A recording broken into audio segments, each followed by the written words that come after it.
Netflix has a new, monstrous story to tell. In 1950s Wisconsin, Ed Gein lived quietly on a decaying farm, hiding a house of horrors so gruesome it would redefine the American nightmare. Driven by isolation, psychosis, and an all-consuming obsession with his mother, he committed crimes that would haunt Hollywood for decades. The third and most harrowing installment of Ryan Murphy and Ian Brennan's anthology series. Watch Monster, the Ed Gein story, October 3rd, only on Netflix.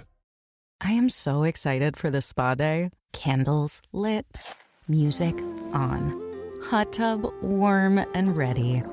And then my chronic hives come back. Again, in the middle of my spa day. What a wet blanket. Looks like another spell of itchy red skin. If you have chronic spontaneous urticaria or CSU, there is a different treatment option. Hives during my next spa day? Not if I can help it. Learn more at treatmyhives.com.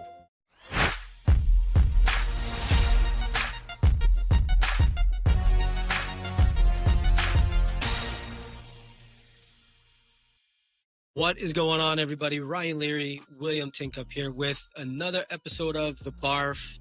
This is our coming back from 2 weeks of travel episode of The Barf. William, how you feeling, man? You recovered? I have. This first two little travels, Erie and I saw Charlotte. It was nice. They were two vastly different bits, but both were basically weeks of travel. I mean, it was 4 days. So not the whole week. Yeah. But I'd forgotten that, no one does your work while you're gone. That's true. Nobody does your work. That was the adjustment that I have to make going forward with travel, is that I got to do more pre-work and post-work. Because I choose not to do a lot of work when I'm at one of these conferences. You've been traveling for like 25 years. Yeah, well, I've never been good at it. I seriously, never. I can't point to a time where I'm like, I would see people working on their laptops. Yeah. And I'd be like, yeah. Well, it's work. Yeah, that sounds like work. I think I'm gonna watch a movie. Yeah, no, travel. I've always been decent with travel. Although this time, well, the last one that I saw that brought my daughter, and so I wasn't very good. Well, so I got to do some catching up. I felt bad sitting there on the laptop, but you know what? These were two good events. I was glad to be out again. It was nice. Hasn't been a while. It's been since the fall. Yeah. It hasn't been that long. But the first one we went to, we'll just do a quick little recap here, was Recruiting Innovation Summit by our friends over at ERE. Yep. And they combined SourceCon, Talent 42, and ERE together. That's right. Into one event. And they called it the Recruiting Innovation Summit. Dude, I loved it. Me too. It's, first of all, I love the venue. So let me start with the venue part of it is Red Rock Casino and Resort being 10, 15 minutes away from us. It was 10 miles. 10 miles. So it's like, I love that, just being away from the strip. You're in Vegas, but to me, it felt like I was in Scottsdale, because you still have the Saguaros, you still have that stuff. And it's like, I couldn't see from my room. I couldn't see the strip. So I didn't think that I was, and I never went to the casino level. So I didn't hear the ding, ding, ding, ding, ding. I didn't hear any of that stuff. Mm-hmm. So, and I didn't go to the casino. So I like the venue. I would love for more folks to have conferences there, because you don't leave. Once you're there, once you're that far out, you're not going to the strip. No. It was a great venue. It was beautiful outside. Doing a lot of walking and, see all the canyons and stuff. And it was really nice. It was definitely better than the strip. But the event itself, we got to see a lot of people we haven't seen in a while. That's right. We were posted up at the Chatterworks booth, podcasting live at the event, which was pretty cool. That was fun.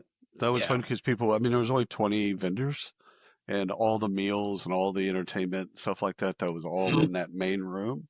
And so you could walk through and check out the vendors in, 2 hours and have good conversations. And they're all startups. Not startups, they were early stage companies. So it wasn't the usual suspects. Like it wasn't everyone's favorite CRM or ATS or whatever that bit is. Yeah. Or sourcing tool. It wasn't that. It was all folks that I think, again, sometimes you associate innovation with startup. That can be true. That's not necessarily always true. But it was fun. I mean, you and I both walked around and talked to everybody, and it didn't take that long. And then having conversations with Dave Manister and all of the folks at the show, it was just fun. I mean, it was kind of like our family reunion a little bit. It really was. Yeah. You got to see people you've seen, like Joshua Jones. Yeah, I've seen him online every day. Yeah, posting photos and stuff like that. But I haven't talked to him. Good God, years. Yeah. So, well, one of the event's the event. It was great. Couple of highlights for me, obviously the podcasting part, which we'll get into today. Yeah. I met a lot of people that I've never met before. Right. It wasn't the same cast of characters, right? So it wasn't everybody that we knew historically. They had a really good resurgence of new people. And Ryan, that I thought was great. One of my favorite interviews, I can't remember the guy's name, but he's at Hudson RPO. Oh yeah. I still don't know while you figure it out. I still don't know if this was a bit by him or if he really didn't know who we were. Which I love. Either way, if it was a comedic bit, like he was just doing a bit, like I'm not gonna act like I know you, or I really don't know who the hell you are. Hey. But it was like 3 minutes into it, it's like, you guys actually understand recruiting. You get RPO. Like, that's cool. I haven't really talked to people that understand that, really understand the RPO market. And both of us, I'm like, he worked at an RPO. Yeah, I can't remember his name offhand, but he was. I'll tell you what, nice, he was smart. Fantastic interview, incredibly smart, well spoken. Yeah, I'm gonna find it, and he sang karaoke. He did at Rock Band Karaoke with Jim Stroud. So you sent me that. It was like Def Leppard or something. It was it was Beastie Boys. You got to fight for it, right? Yeah, fight or whatever. Yeah, it was fantastic. So all right, so the second event we were at was iSolve Connect. Yep. And that was at UNC Charlotte. So I brought my daughter along to tag along. We visited the campus. Beautiful area, by the way. Super, super beautiful area. You'd think it was with a lot of the schools that are off of the main school. They're usually urbanized. They put them in the downtown area for people to get to and stuff like that. This was out in the sticks. Yeah. Well, they say this is an urban campus. I was like, bro, not an urban campus. Actually, my daughter, she said, bruh, this ain't an urban campus. I'm like, I got thrown in jail for saying bruh. Yeah, I got you, fam. Yeah, we're good. All right. Skibbity, bro. Skibbity. Whatever. Anyhow. It was a great venue. The Marriott. Yes. At UNC, Charlotte. Yeah. And so it was legit, great hotel, great conference setup. So yes, they kind of had all of that, everything had electricity, like, they know electricity is important. To us, it is. That's kind of the one thing we have to have. Yeah, you know what? I think the trend of smaller events. Yeah. I'm starting to really dig. I like it. I think it's great. The big events aren't going to go away, but these smaller events, the attendees seem to learn a lot more. I get more out of it. If I can see someone 3 times in the 2 days that we're there or something like that, see them getting food or see them, in and out of a session or whatever, interviews. I like that.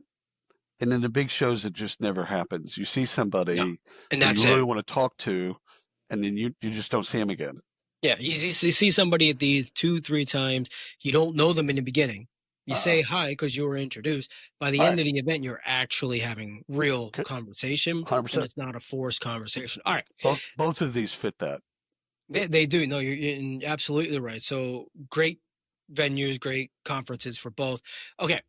Let's get into some trends. We talked to a lot of people. I think we did over 40, maybe 45 interviews over the course of these 4 days. Probably more. Yeah. Yeah. So let's talk about it. The first one I want to bring up is, and we'll be nice to him because I genuinely think Glenn was upset about this. Glenn Cathy gave the keynote at Recruiting Innovation Summit. And I'm sure everyone knows about this by now. And I want to have Glenn on here to talk about this because by all accounts, it was an amazing keynote and everybody walked away with an opening keynote. A big, like, oh shit moment. Not even an oh, aha. It was like, oh, wow. Okay. And we teased him for a bit on it, right? Because some people made some comments and jokes, and a lot of people did. A lot of people are like, I'm still rocked by Glenn's speech. Like, he's got me thinking, because he did this bit. You've seen Reid Hoffman do this thing where they interview themselves. Mm-hmm. He did this bit and he showed them the video. Yeah. And it's like, if you didn't think that this could replace you, now there's, video evidence that yes, it can indeed replace you. But it's not going to, in the ways that you think it will. You'll have to raise your game, step over your game, do this, move your skills around, etc., to stay relevant. But a lot of people took that fear. I want to take a break real quick just to let you know about a new show we've just added to the network. Up Next at Work, hosted by Gene and Kata Keel of the Devon Group. Fantastic show. If you're looking for something that pushes the norm, pushes the boundaries, has some really spirited conversations, Google Up Next at Work, Gene and Kata Keel from the Devon Group. And because it's Glenn, and also because he does a lot of research, he's very thoughtful, and he put a really good presentation together that I think I think people walked out of there like thinking, this is going to happen a lot faster. Yeah, and they should, and they should be scared, right? This should drive them. Now, I think the problem is going to be is 90% of those people left the venue after the event, talked about it during the event, left the event and forgot about it. Right back to work. Right back to work. And so, that's what I hate about events. So hopefully that didn't happen. But they were calling him the Grim Reaper. Like before we got to him, he was our last interview on that first day. Yeah. And before we got to him, there had been 6, maybe 7 or 8 people that had said, I'm still thinking about Glenn. Yeah. I'm still thinking about his presentation, which normally doesn't happen, by the way. Well, I think when you said that, when you said, he's like, I thought it was fair. The look on his face was just like, I couldn't tell if it was a fuck you or oh my God, what did I do? Glenn. That's not Glenn's bit. He's not that way. Because he thought he was balanced. And he did. He is a thought-provoking speaker, so you know what you're getting with him. Kudos to him. We'll have him on because we need to dig through it and really kind of get the full skinny on it. The second piece, we were at ISOP, and I'll let you. There's a photo of you. I don't know if you saw it yet. Yeah, I did. We were interviewing Steve Letterman. Hopefully I got his name right. From ISOP. He is their head of fraud prevention.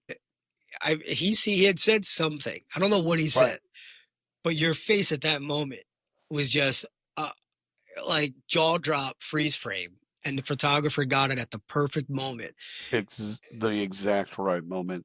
I think the thing is, it was the first time he talked about the way that people are using fraud in payroll, where he was like, they're not just going after an individual, they're setting up companies and running payroll. And usually there's a float with payroll companies. Sure. So you set up a company, you've got 150 employees, your payroll's dollars, you set everything up. They have access to your bank and all that stuff, and you set all that stuff up, and you can have the money in there for that day. You run payroll and then you fold up shop and you just move on to a new thing. And I'm like, I had not considered that. And he came out of the banking industry and credit card fraud. So he's seen this. He's seen all this stuff, spent many hours on the dark web. I think the other thing is like you can buy someone's identity for like $6. That was another one. I'm like, really? Okay. Well, that proved my point about privacy. So there you go. Good. Yeah. But I think the thing that we talk about payroll a lot, And we talked to a lot of payroll companies. And it just never, the idea of fraud, like I'd always kind of thought about mistakes, honest mistakes. I didn't put in my hours correctly. They weren't approved correctly. Payroll administrator didn't get them in correctly. Like this errors. I'd really never dug deep into fraud and payroll. Yeah. Well, none of them actually brought, whether or not that's not just what they want to talk to us about, but they haven't brought it up. I know. Nobody's brought it up. He was the first, and for obvious reasons, because this is what he does. He has a team. Yeah. But I think we always like to ask the question, what should customers or prospects ask you? Right. And he just laid it out. He's a fraud. He's like, let's talk about that. And if they don't have someone in charge of fraud, then walk the other way. Yeah. It's all risk. It's company risk, and they're not going to sue the payroll company. They're going to sue the company. So the risk is actually at the company level. So that's why you want to make sure that you have a fraud prevention team with somebody that's actually got skills in that area, so any of the payroll plays that we know, or core HR plays that we know, if they don't already have a fraud prevention team in place, they're behind. Yeah. So it's a great buying question. It really is. All right. You want to get into some breaking news here? Yeah, let's do it. Jump into it. All right. So I put this story in because I liked it. The U.S. Office of Personnel Management, so OPM, has awarded $342,000, $342,200 as a sole source contract to Workday to overhaul its HR systems throughout the entire government. So this was a decision just came out. I believe it was on the 8th or the 7th, something like that. Decision was made without competitive bidding. And they cited, obviously, urgent operational failures. And it was able to pull, like, kind of wartime stuff, right? Pulls up federal mandates that they don't require them to go through a bidding process. And they say that Workday is able to manage all of these issues, the payroll errors, the benefit issues, the poor hiring system, to bring it all in-house and handle it for them. That doesn't seem like a lot of money.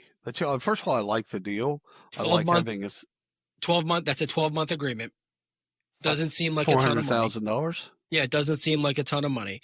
Yeah, and they did put a cost savings on it of 70%. So I don't know. That's probably it. I don't know if that meant like over what they're currently doing, or who knows. But that's just I like. First of all, Workday is fun.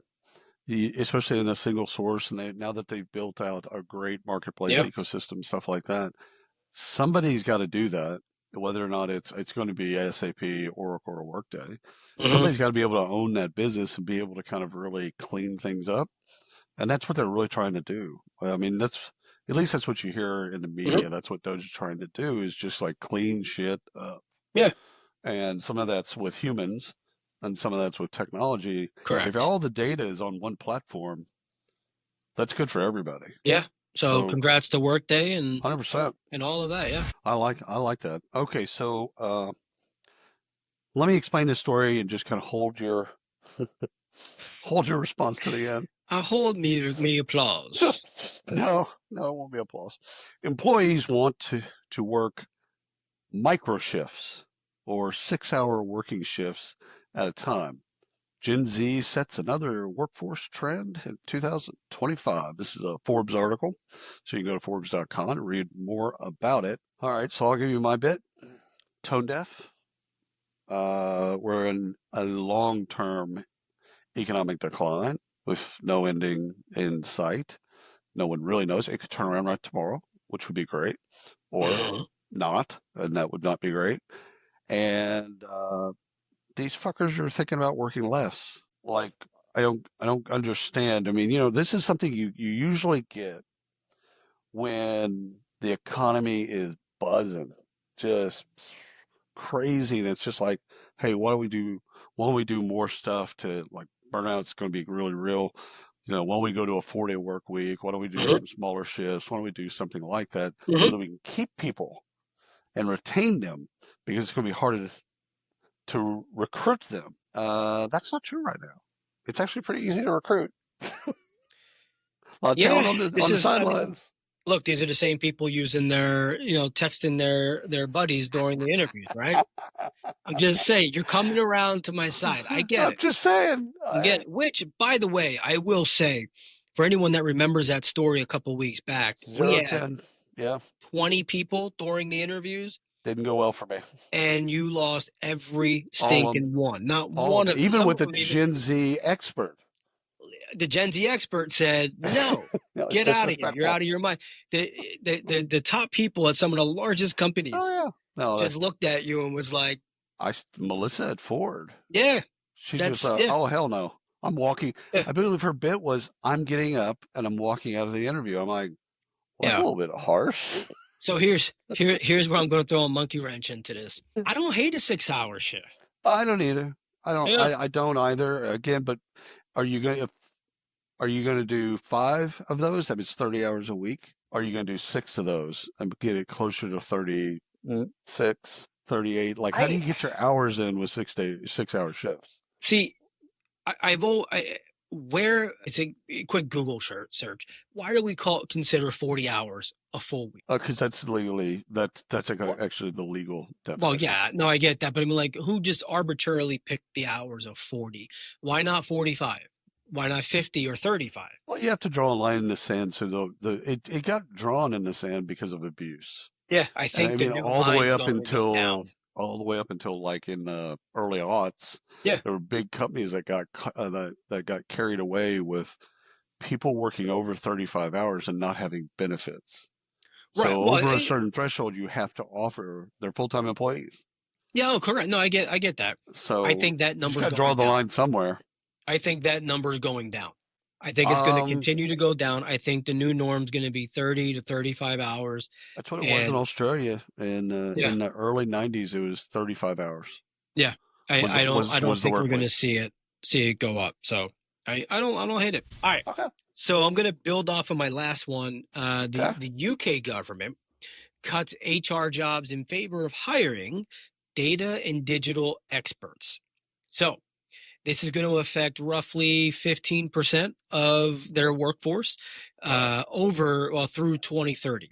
So it's got 5 years, right? So not massive, but they're trimming traditional HR roles in the government and swapping them for what they're calling data specialists. They don't need people and we've talked about this, they don't need people to turn raw data, all the numbers, into decisions, right? They're going to use technology they're going to use technology to say, here's all this stuff, all these reports, here's the data, here's what it is, I'm going to make sense of it. They need people that can take that data and make decisions off of that. So all the administrative stuff, they're already cutting out, and they've been very public about that. Well, if you get back to the Workday example in your first story, again, the data is there. You don't need people going and doing data. You need the data to then come to them and then an action. I need a person. Resolution. Yeah, I need a person to be able to make a decision based off that data. And I think what we see is a lot of people that can't make decisions, but they're really good at wasting time getting all the information. Yeah, well, but then they don't make a decision. This goes back 15 years, but I remember talking to this was a global CHRO, and she goes, well, I got 22 different payroll systems. I'm like, say that again? And she goes, different countries, got all this stuff. How do you manage the compliance? She's like, I've got like 8 different analysts working on that. She goes, the hardest question that I have to answer? I'm like, She goes, how many employees we have? Yeah, I've heard that before a lot of times. CFO will ask me, how many employees do we have right now, right? This moment, how many do we have? And because we have all these different, it takes back then, this is 15 years ago, it took her 2 weeks to get that person a number. Now it doesn't. I mean, there's some refinement in there, but it's like, that stuff should just be easy. Okay, we have 142,382 people. at this moment. Payroll fraud was pretty easy back then. Yeah. Good God, can you imagine? All right. Amazon revised its pay structure to favor employees who have received the highest possible performance, a review rating for 4 consecutive years. These employees will now be compensated with 110% of their pay band. So basically, this is on Business Insider, so you can read more about the story because it's fascinating. This episode is brought to you by LifeLock. When you visit the doctor, you probably hand over your insurance, your ID, and contact details. It's just one of the many places that has your personal info. And if any of them accidentally expose it, you could be at risk for identity theft. LifeLock monitors millions of data points a second. If you become a victim, they'll fix it, guaranteed, or your money back. Save up to 40% your first year at lifelock.com/podcast. Terms apply. In theory, performance is tied to comp, is tied to consistency, and they ditched a cap. So what's in this story, what's probably should be highlighted more, is they used to have a cap on how much you could go up in your band, right? Based on your review.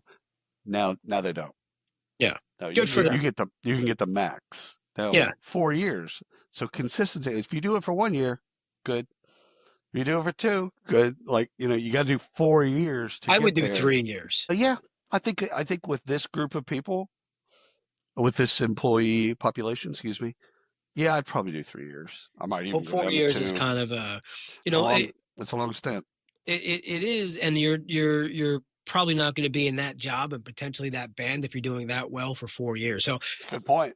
It's kind of like give them a little. It's kind of like in sports teams where it's like 10 to 12-year-olds and then 12 to 14. It's like, okay, you're 12 years old, but you hit the cutoff date. So you were a 12-year-old in September, but you can now play with all the 10-year-olds. And you crushed the league. That's what this is. We at IBM, when I was with IBM, we had this structure. Right. But we weren't ever able to get to a certain percentage of your band. So when you were already maxed out at 80%. So it's a disincentive at that point. It really is. Like you get to that max band, and it happened to me a number of times because I would get to a point, but I really couldn't go anywhere, and I couldn't go here or here unless I completely switched jobs. So what am I going to do? I mean, personally, I want to work my ass off because I just enjoy it. That's how I was. But I'm not getting compensated. The bonus structure never changed. None of that ever changed. It disincentivized me to work hard and put the extra hours in. And so I worked as hard as I could during my hours, but I stopped after that. And that's when I learned at that point, that's actually when I started to learn, I don't need to go 10 hours. I can get it. Whatever I get done in 8 hours will be there tomorrow. Right. Unless they're paying me for it. And they should. And they weren't, though. I think the idea of going down to 3 years is good because it's a disincentive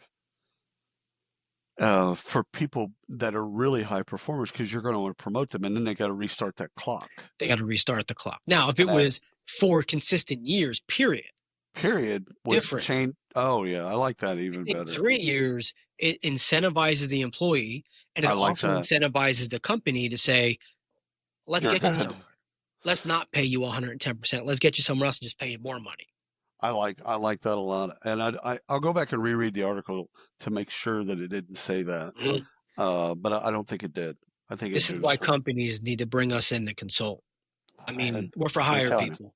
Come on now, email us, call us. Oh God! All right, acquisitions. We got 2 of them. Yeah, bring it. I don't want to mispronounce this company. Revelio. How do you say that? I'm just leaving it with you. Revelio? Yeah, sure. We'll go Revelio. Sorry, guys. Revelio Labs. Ravioli? They acquire. I think half of our episodes have like 5 minutes of mispronunciation. 100%. Revelio sounds right. Revelio Labs acquires salary board to expand real-time comp intelligence. Smart. Yeah. So this is more of they absorbed the salary board. So it didn't really say acquire, it said absorb. But it's good enough for me. So they're looking to improve their insights into their labor market trends and reporting. and also use this to accelerate their international growth. There's one of our funding stories is about a global compensation player that got funding. That's right. Yeah. So that's wonderful. You can kind of see the market do this type of bit where it starts to look at things and go, global compensation is a thing. Mm-hmm. We should probably put some money into that, whether or not that's through acquisition or through funding startups or companies, etc. Like, actually, that's really important. It is. You can be just not being calibrated, and be off. The data can be off by 2 years. Just a little bit. Yeah, that's a big thing. Cost savings wise or retention wise. Yeah. Yeah, all of the above. All right, you ready for some research? I would love to hear some research, Ryan. Would you? I don't believe you. No, because I got to go to I can't wait to pitch you, actually. All right. So this is some research that was put out by Edelman. Mm-hmm. This is trust in CEOs, government, and media hits record lows in 2025, according to the 2025 Edelman Trust Barometer. So the barometer is not good. It shows a really bad, steep drop across the board. Spoiler alert for those of you who are on the edge of your seat. This is the leading indicator of organizational health. This is right off the top, right? Like your executives aren't trusted, your leadership's not trusted, your CEO is not trusted, your company's probably not doing really well. So companies that miss this are the ones that are scrambling during layoffs, right? We've talked about RTO, all of that stuff. This is where companies can't communicate. They can't handle it. Trust is down.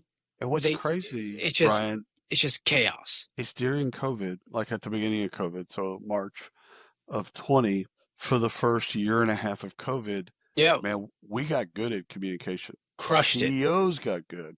Really good. Executive teams, boards, HR, all those folks in employee communications. Mm-hmm. Man, it's like they had PhDs. Not anymore. Comms. Yeah, like what happened? We built the skill set during a pandemic, and then it's like I don't think I think we had the skill set. We had to do it, and there was nothing else that we could do. Now we're going back to the norm, and the norm is not the norm, right? No, like it's just not there anymore. So let me throw these couple stats out at you. All right, what you got? 70% of people believe CEOs, politicians, and media knowingly mislead the public. That's probably a low number. Yeah, I think I do think it's higher myself, and I'm usually a little nicer on these. You are. Yeah. Since 2021, in CEOs have dropped 21%. That's got to be tied to our RTO. Yeah, I think so. That's got to be tied to that.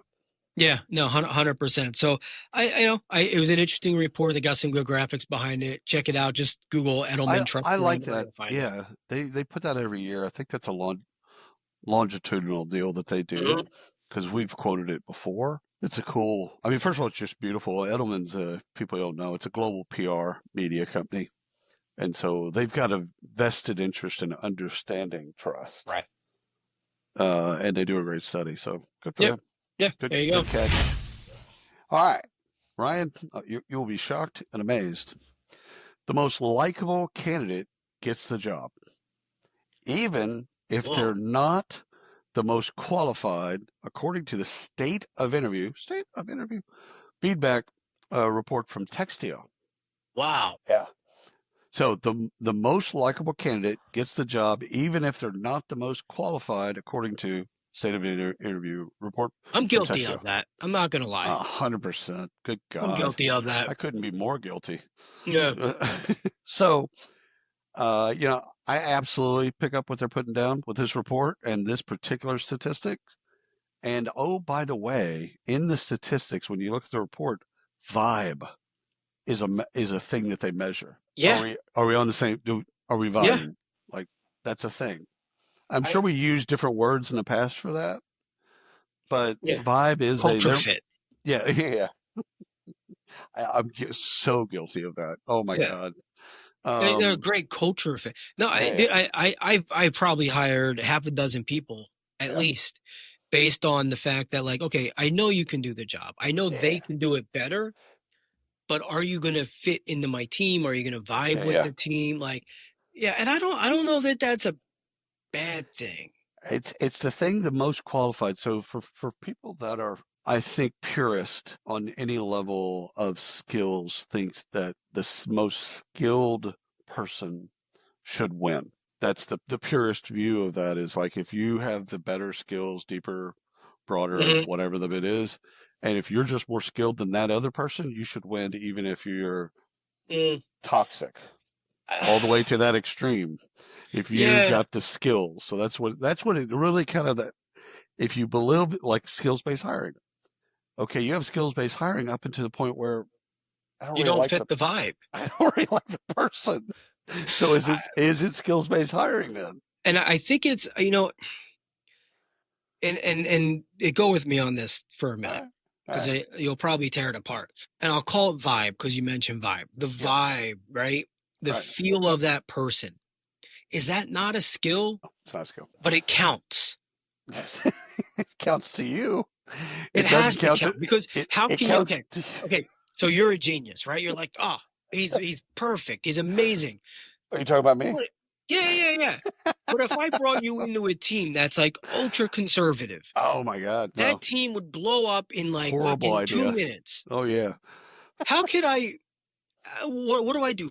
I gotta prep the team and onboard the team. Guys, look, he's gonna be an ass. He's gonna do this. He's gonna be dark. He's gonna break shit. But he's amazing. They're gonna be like, okay. And then the locker room explodes. That's what Jerry Crispin did at Johnson & Johnson. He had a boss that basically said, I'll protect you. Go break shit. And like all of his peers and his peers' bosses all would go to his boss and bitch and complain. And he just let Jerry go break shit. Well, that's a different story. That's rare. If that's why you're going in. Yes. Different story. But if you're talking about just adding a personality that just doesn't fit with the other personalities, and again, now you're dealing with, diversity of thought. Okay, we don't think the same, but that's actually a good thing, because it creates that conflict that's needed. Yeah. Because if everybody thinks the same, then nothing gets innovated. Well, thinking, yes. Yes. Toxic, so vibing. Vibing, yes. Toxic, no. See, I think the thing is for your purist on skills, on capabilities, they're going to say that's bias. And they're going to pay. Now that gets into the tricky area of, are you just hiring people like you? Or Here's that one. You like? It's a preference. Yes, it is. There you go. Preference leads to bias. Time for funding. Talk about dollars, please. All right, ready? Yes. Windfall, which is a fantastic name. Yep. Is a provider of people intelligence and AI workforce solution. Raised $65 million. That's a windfall. So go to windfall.com and you can read all about it and what they're going to do with it. Now, for me, the first thing I caught a glimpse of was funding was largely, if not all, funded by Morgan Stanley Expansion Capital. Morgan Stanley, much like Goldman Sachs, they don't play with money. They win. So when you see their names attached to funding, it's usually that. Just go ahead and bet on that one. I've got one. All right, bring it. Not really a funding story, but big congratulations to the team at HireBrain. Love HireBrain. Recently won the Unleash America's 2025 startup competition for transforming hiring collaboration. I guess that was a category. $50,000. So golf clap to these guys. Good job. I love HireBrain, man. I like what they do. We spoke with Master recently. Yep. Got to see a few updates, and it's one of these things. It's not like there's so many extensions out there. I know. Right? Just like Chrome extensions, or hey, it's an add-on into whatever system. But this just layers onto your existing system and helps guide hiring managers in real time. It's really useful. It's really nice and easy to use. So if you haven't seen it, check it out. But congrats to these guys. Maybe we'll give them a little we'll get them on a call and we'll get to talk to them. And usually when a conference does, all conferences do kind of startup competitions, what they do is they don't give them cash per se. I mean, it is cash in a form of the next year's event. So booth space, stuff like that. So they don't get a cash. Usually, we could dig into it. Yeah, I'm not sure how Unleashed does it. Yeah. Normally, what happens is they'll take that and they'll give you a credit towards next year's conference. But $50,000 goes a long way at a conference. Yeah. I mean, well, congrats to them. They've done a good job. And we like them. Skill View, like Hire View, but Skill. Skill View raises $6.3 million to transfer how companies discover and develop hidden talent. So you can go to Global Newswire and read more about the story. But basically, it's HR tech platform that evolved from a recruiting tool. So they started in recruiting and TA, and then to build kind of basically, how do you get inside and internal mobility? How do you then find skills and capabilities? And so they've basically said, okay, recruiting was fun. Doing this with candidates was fun. Now what can we do for the company? So they do both sides. So they do the candidate side on the recruiting, and they find that hidden talent, really the hidden skills, the hidden talent that has the hidden skills. And then they also do it internally. So they're doing both sides. So now they do employees and candidates. Love it. That was a Series A. So it's a pretty large Series A in this market. So congratulations to Skillview. Good job. Nice. All right. Ravio. Where I'm from, we say Ravio. Where you're from, probably Ravio. They raised $12 million to bring real-time compensation data to HR teams. So this is not the same company I spoke about earlier, but a similar play. So this one's interesting. This is comp, equity, and benefits all together. So this isn't just what are they making base out. This is like full package visibility. So these guys are directly connected. They're directly in the HR, a whole bunch of HR systems, obviously, across all of Europe. And so no need for, looking at old school spreadsheets and, old surveys and running comp surveys and stuff like that.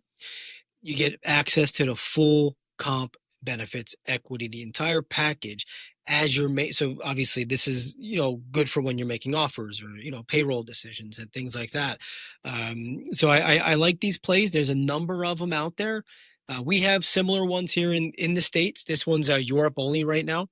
But we have similar ones in the States that also run across and show you full packages.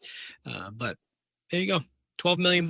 That's great. Fantastic, actually. When you said Ravio, I heard Fabio. So I was thinking about the dude with the long hair and all the romance novels. And so I couldn't get off of that. Sorry. No. So you want me to you don't know what I said then? Is that I did. I was listening. You were just infatuated. I can actually parallel process. I'm good. There you go. I'm good. There you go. Yeah. Some say that you can't do multitasking. Oh, man. Don't get into this again. All right. So here's one. This is actually a really fun one. Tended, TENDED, a railway wearable safety tech. So that's a lot of combination of words. They raised £2 million. And so, you can tell by what I said, basically what they do, but this is uktechnews.info. So if you want to read more about Tended. So this is a geospatial positioning device to alert rail workers when they exit designated safe zones, allowing them to maintain a safe distance from on-site hazards such as open lines, in-use heavy machinery, etc. I like that. The category of wearable safety tech. Super solid idea. And again, we're so into software and all that stuff, and this is helping guys and gals that are out there on rail lines not get run over by trains. Yeah, or electrocuted or anything. I really like this. Which I'm saying? Brings up a question. Whatever happened to our safety vests we were supposed to get? I looked at those. We didn't order them. Oh, I put they were sending over. Oh, yeah. something fell through. Yeah. I can't remember. Yeah, bummer. But anyhow, wearable tech. We'll cover more wearable tech in the future for sure, because this is just railway. And again, they're probably going to then move into construction and move into manufacturing and all that other stuff. But it's cool. Yeah. It's really cool. I like that one. That was a good way to end. So that's all we got. That's it, Betty. We're done for today. We do have some travel coming up. We will be at Cornerstone Spark at the end of this month. Right. So if you guys are going to be there, please hit us up. We'll be podcasting there. And then you will be solo because I will be traveling with the family. That's correct. You will be in Rosemont, which is Chicago. I know, in Chicago. I said it to get under your skin. At the next iSolve Connect. So that'll be fun. These are regional. We have 4 regional conferences with iSolved. And so Charlotte was one, then Chicago. Not going to say that other word. Rosemont. And then Philadelphia in November, which still questioning some decision making there. And I'll take you to an Eagles game. Oh, let's get tickets. I actually love to go to an Eagles game.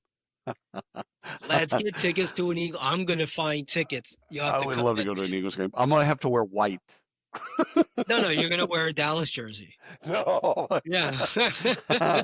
Dude, we'd have to check into what type of insurance we have. Anyhow, nice. The last thing, as a Catholic, I would be remiss and not congratulating our new Pope.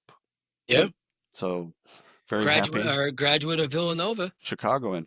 Now Chicago folks in Chicago are like, is he a White Sox? Is he Cubs? Like, yeah, he's from Rosemont, so it's cool. But he graduated from Villanova, which is only a couple, 20, 30 minutes from me, which is cool. Yeah. We'll also be at SHRM. Forgot to say that. SHRM. We will be at SHRM at the end of June. Oh, yeah. We'll be there for iSolved. In their booth. So come by and hang out, get some stuff. They have all kinds of cool giveaways, but good talk to them as well. But dude, all kinds of good stuff.